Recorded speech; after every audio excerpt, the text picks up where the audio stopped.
Module 10, Language Corpora and Dictionary. Recent experience shows that language corpora provide a solid empirical base by way of providing types of linguistic information to the words entered in a general reference dictionary. Corpus-based information of words are best obtained from a large corpus. After processing of corpus, the words, set expressions, phrases, proverbs, idioms, and other lexical items are used for making a general dictionary. For instance, the Collins-Coble Dictionary, produced in 1995, used the data from the British National Corpus and the Bank of English data. It is treated as one of the most useful authentic dictionary in English. It is also used as an indispensable reference book for lexicographical research and education all over the world. In principle, a dictionary of a living language can never be complete in information.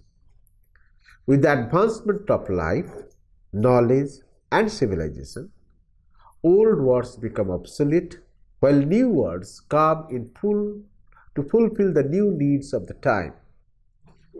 On the other hand, words which are able to survive against the stream of change in vocabulary change their form, meaning, and usage to adapt with new climate tendered by time. A general dictionary has two important roles to play in this context. It has to restore the track of lexical loss through a draconic search for lexical evolution, and it has to represent the contemporary scenario of word use by a synchronic projections of lexical lists. Lexicographers having access to a corpus can easily call up all the examples of word use from it to produce and revise dictionaries easily and quickly after retrieving up-to-date information about usage variations of words in corpora. Also, they can provide a definition of words in a more complete and precise manner because they are able to examine a large number of examples available in the corpora.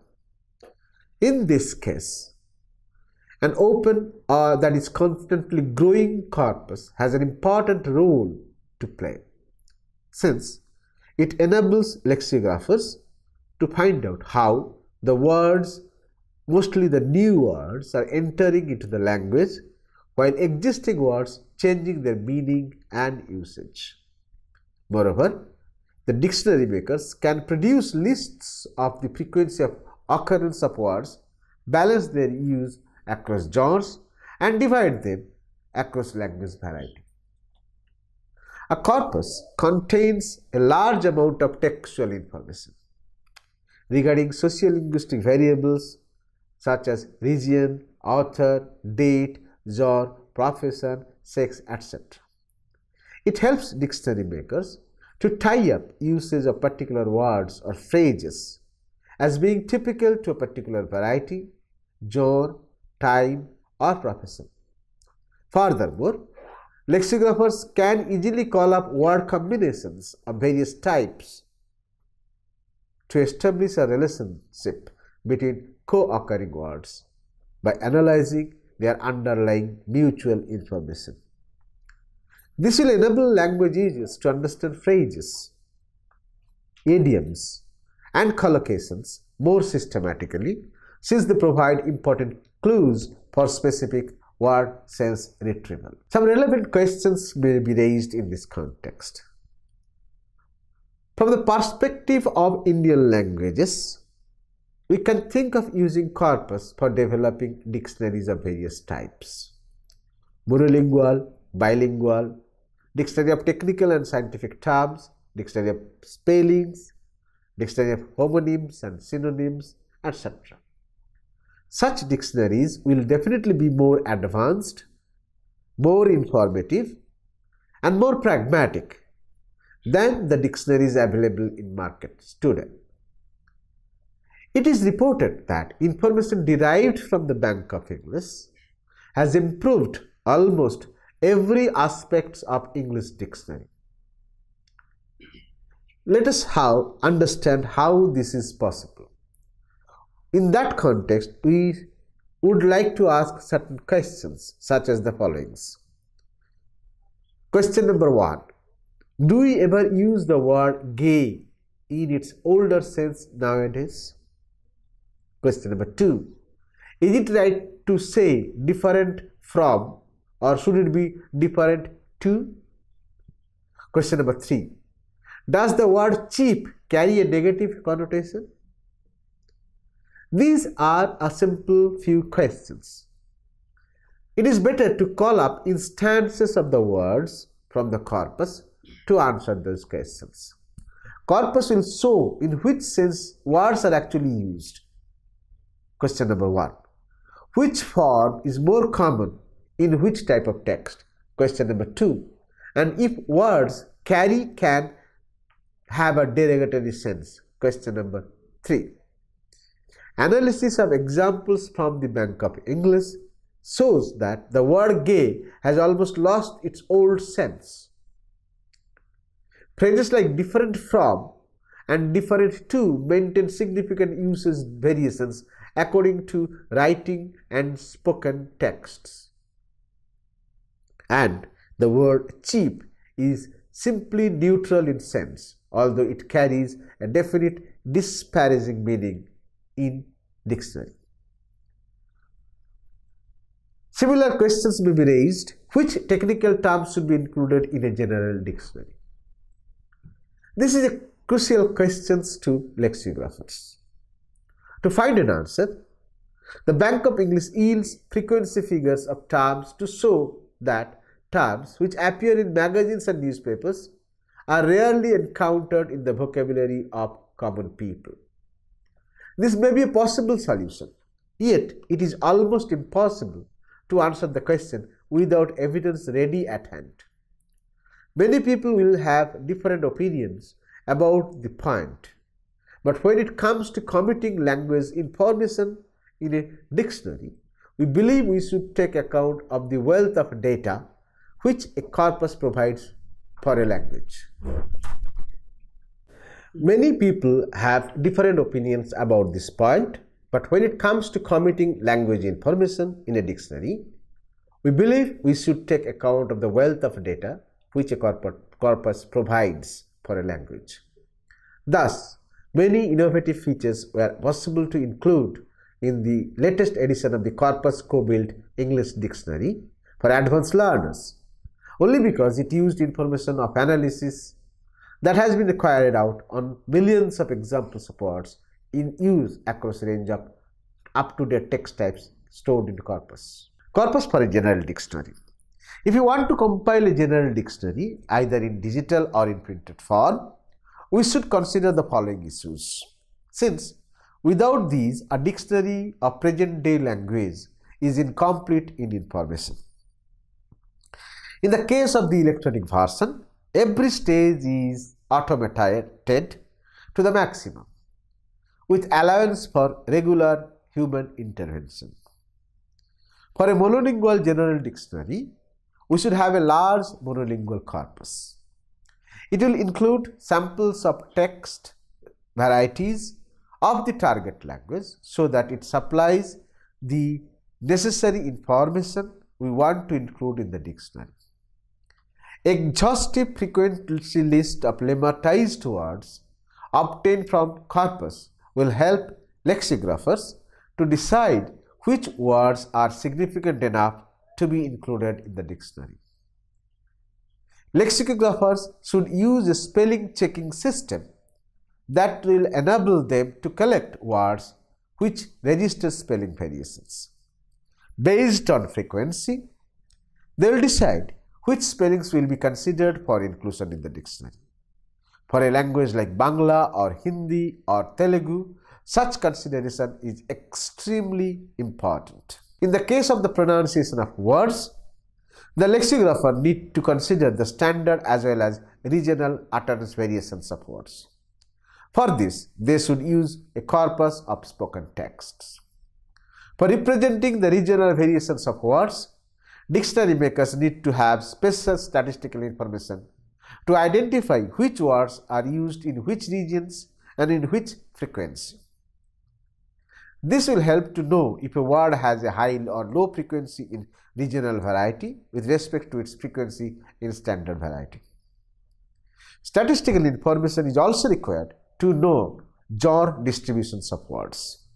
Lexicographer needs to know if words included in the dictionary are used in all text types with equal frequency, or do they vary with regard to the genre of text, like speech, writing, newspaper, imaginative text, informative text, etc. In the case of grammatical information, lexicographers need to identify the lexical class of words, patterns of their collocation, frequency of their collocation, nature of distribution, etc. to be included in the dictionary.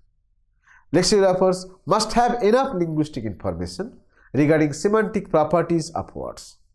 They may include hyponyms, synonyms, polysemies, antonyms, and others that to be as a member of the dictionary. To cater varieties of the need of lexicographers, the relevance of a corpus is beyond estimation. To fulfill each of the requirements stated above, dictionary makers will use corpus with elegance and efficiency never tested before. Thus, lexicographers will use corpus to generate evidence that can either supplement or refute their intuitions, find out new words and terms existing or entering the language over time, identify how existing words change their meanings, recognize how words balance their usage according to genres and text types, call up examples of words to identify their contextual variations, revise existing dictionaries with new and updated data and information, present more complete and precise definitions of various linguistic items, give up-to-date information about any change or loss of words in the language, arrange examples into more meaningful groups for analysis, classify individual words according to different research parameters, isolate word combinations to explore inherent mutual relationship that warrants their co-occurrences, treat phrases and collocations systematically to provide important clues to specific word sense, and tie up use of words and phrases as being typical to particular regional varieties and genres by examining contextual information. In all these tasks, composition and size of corpus are important issues.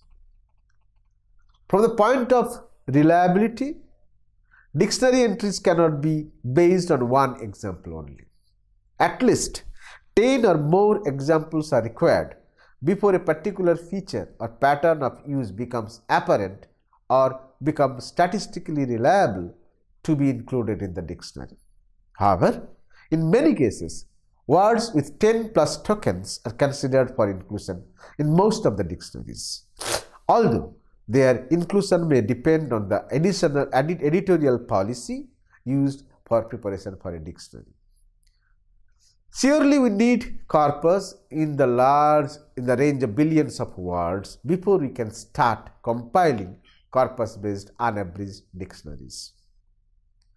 Until then, the corpus can easily assist us in most lexicographic and linguistic enterprises, but it cannot be said that it is adequate in size.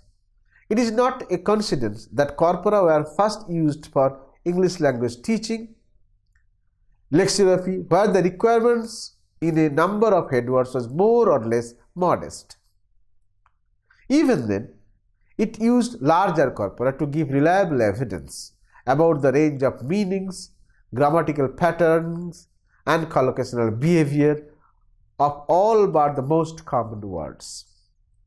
The argument is not for the disillusionment of lexicographers who are working with small corpus.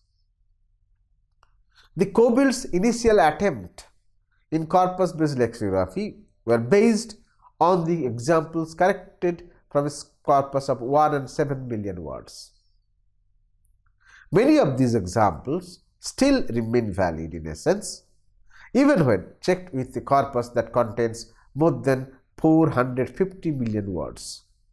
This implies that small corpus may be adequate for domain-specific dictionary, but for generalizations about the entire lexicon, the bigger is the corpus, the better is the result. Collection of data from written sources. In the case of dictionaries of written languages, the source material for a normative dictionary differ from that of a reference dictionary. For a bilingual dictionary, generally an existing monolingual dictionary is taken as a source material. For a normative dictionary, the materials are extracted from creative works of literary writers, texts on technical and scientific subjects, works on human knowledge like history, philosophy, logic, etc. Besides, articles, sketches, and other types of texts from journals and newspapers are also used. They provide specimens of contemporary language.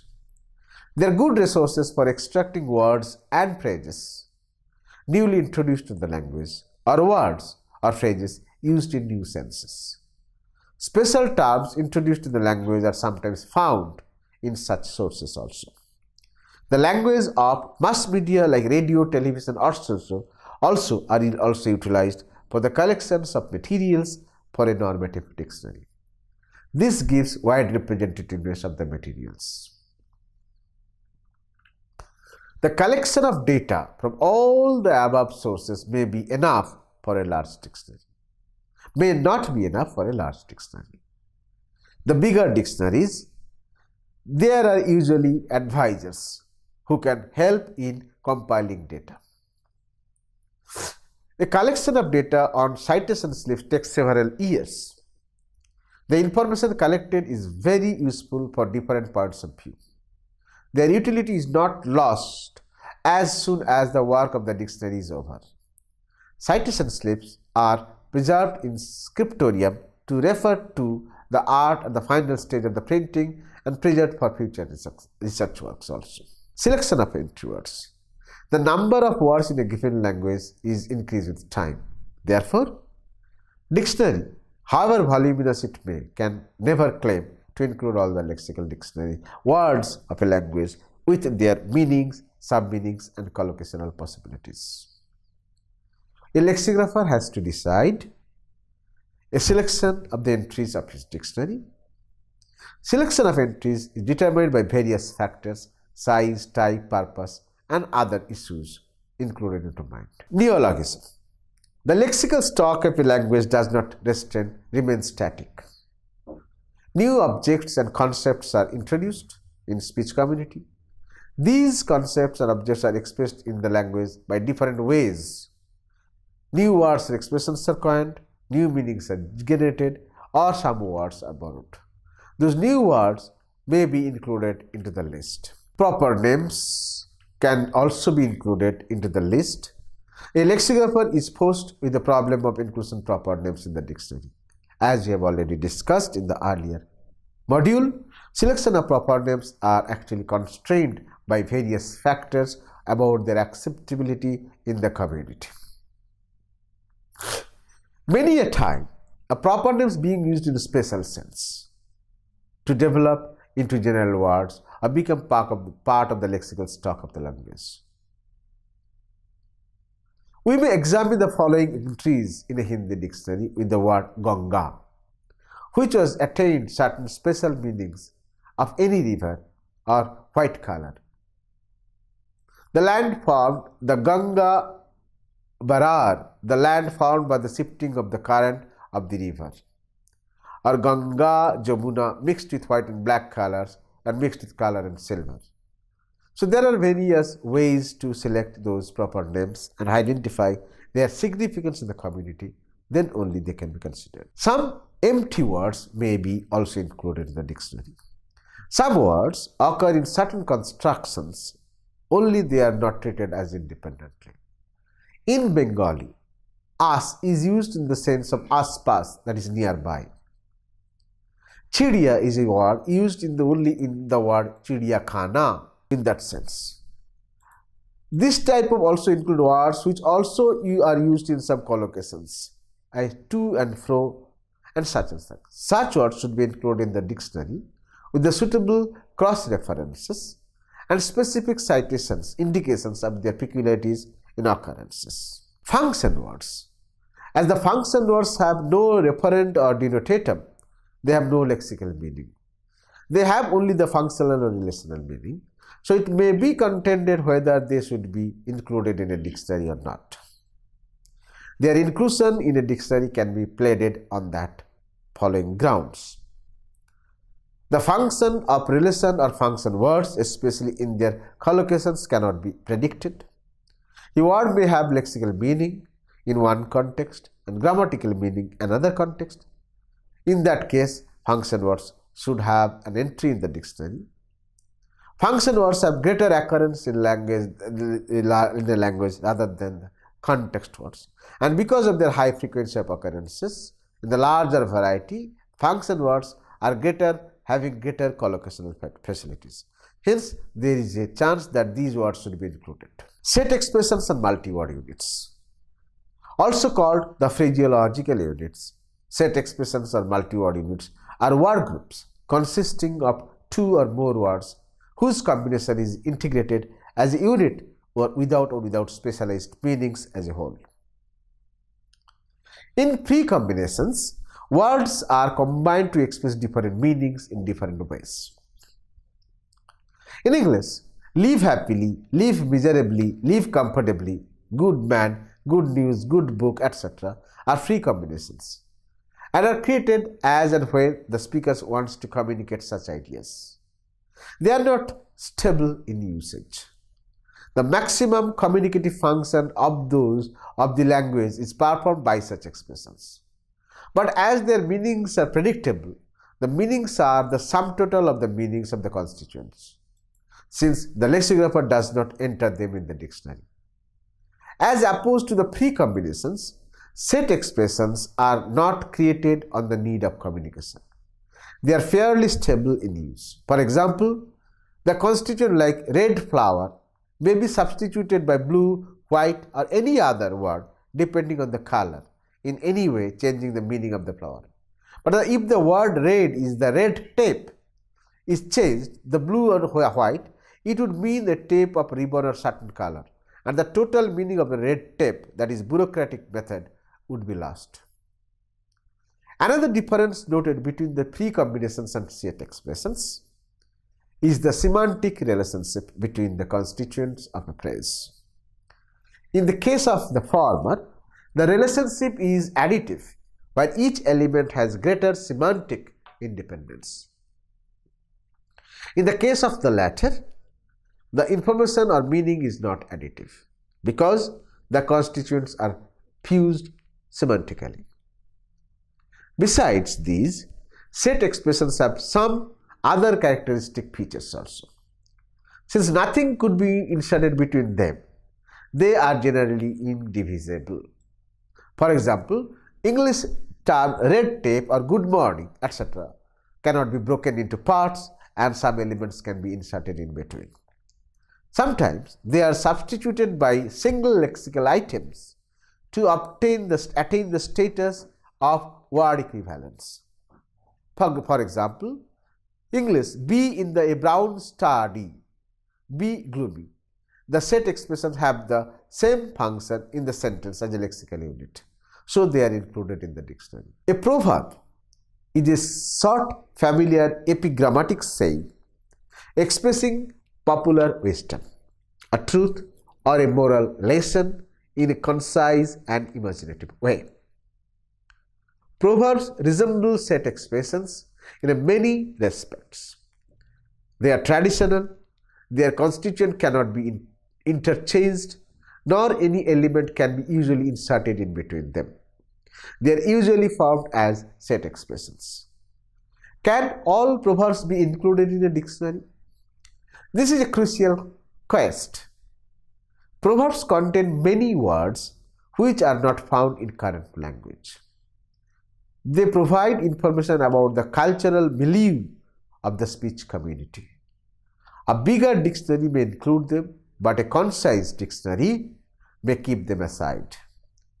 Proverbs are not lexical units in the same ways as set expressions and compounds are. They are a group of lexical units, so it depends on the scope of the dictionary to include them or to reject. Quotations and cliches. Quotations are different from proverbs. They are taken from literature, but gradually, by constant use, they become the part and parcel of the language and their sources forgotten. As a matter of fact, the proverbs themselves are basically the character of repeated quotations. Cliches are quotations which have become hackneyed and stale or stereotypes. The questions of their inclusion depends on the scope of the dictionary. A general dictionary may not include them, but a special dictionary can include them. Acronyms and abbreviations. Some of the acronyms, abbreviations, and clippings become very much part of a language. The usual practice is to present them in appendices, but some abbreviations can be presented in the main body also. The selection of lexical units on the basis of social variations depends on the scope of the dictionary. A general dictionary may include colloquialisms, although normative dictionaries do not enter them in the dictionary name. In the dictionaries using more oral literature or unwritten text, the possibility of inclusion of colloquialism is greater than the dictionaries, which are mainly treated based on written literature. Similarly, a dictionary with a normative character might not include words pertaining to slang, taboo, etc. Similar dictionaries and dictionaries for learners also do not have scope for their inclusion. How to decide the number or density of entries in a dictionary? What are the criteria which help in the selection of entries? One very common and widely accepted criterion for selection of entries is the frequency of the lexical items. Frequency counts are specially made a basis for the selection of entries in a learner's dictionary because they provide the vocabulary minimum criterion for selection of entries. There are many limitations to it. There are not many frequency counts in most of the languages. Whatever frequency counts are available, they are based on the limited corpus. Many common words are not found in them. For example, in phonemic and morphemic frequency in Hindi, some basic words like akhada, a wrestling arena, or pakoras, fried salty vegetables, stuffed gram flours preparation are not included. It depends on the corpus on which the frequency count is based. Many words of daily use may not be frequent and may not be found in those corpus. For large dictionaries, frequency counts cannot be made on the basis of the selection of entries. From the practical point of view, it will involve analyzing a large and unwidely data. Frequency count may be judged from another point of view. Some words are used only once or twice by some eminent writer of a language, while some others may be quite frequently used by lesser known writers, in cheap periodicals and in spy thrillers also. What should be the criterion for their selections in a dictionary? It depends on the scope and size of the dictionary. The normative dictionary may not include all such words of the second category. The reference dictionary may do so. Moreover, if only certain styles are preferred over others, many words and expressions may not find place in it. The success of corpus-based lexicography leads lexicographers to devote much attention towards the ordinary use of language. It has been demonstrated with examples how the ordinary use of language may either supplement or refute lexicographer intentions. Evidence acquired from corpus reveals that for many common words, the most meaning is not the one that first comes to our mind. and that takes place in dictionaries. Thus, traditional dictionary description of words is challenged by new evidence, which is accumulated from corpus. This evidence in general has contributed towards the maturity of lexicography. Thank you.